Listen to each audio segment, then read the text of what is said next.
I'm a Singaporean and I'm on the road. Turns out, so are a lot of us. Investors, operators, founders, people who built or backed the tech Singapore so proudly calls its own. I was in San Francisco for a bit and I ran into so many of us.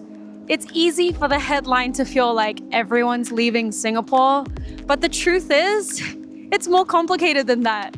I know, off camera, we all have a lot to say, but I thought, why not show what the start of some of those conversations have looked like?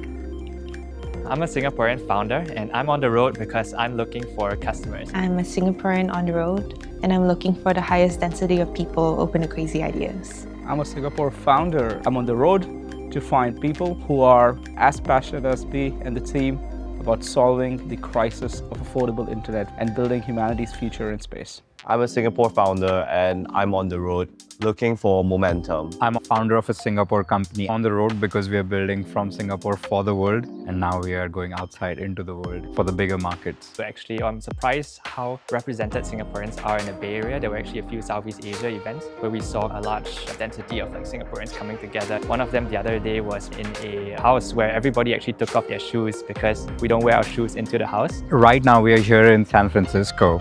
San Francisco is the hub for startups because of the density of talent that we find over here, the depth of the venture capital market, and the level of risk and ambition that we get to surround ourselves with. I've met so many people who have literally booked a one-way ticket out to the US. No capital in the bank, no real job, but they're like, I'll find something in SF and I'll make it work.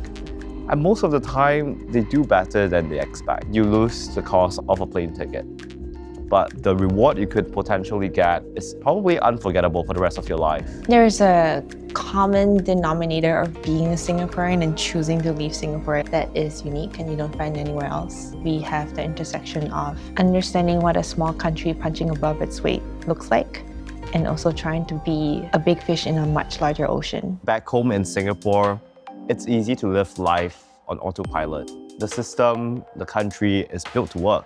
You don't really have to think about that much. Everything from daily life, where you eat, where you sleep, who you hang out with, careers, expectations, companies even, right? But out here on the road, all the small choices you make on a day-to-day basis matter. It gives you momentum over time, and that feeling is exhilarating. It feels like you're running down a hill at 180 miles per hour. Sorry, or like 80 miles per hour. At 180 miles, you probably fall off your scooter, which is what happened to me a week ago. What happens when you bump into someone else from our tech scene? Often in my travels, I end up meeting other Singapore founders on the road. And the first thing we talk about is where can we find the nearest chili crab or the chicken rice, right? Coming from Singapore, the food is the biggest thing we miss. We start to ask, oh, which secondary school do you go to? Let's pull out Instagram, and the chances are you probably have 50 mutuals. I'll look them in the eye and then whisper to them, the best is yet to be.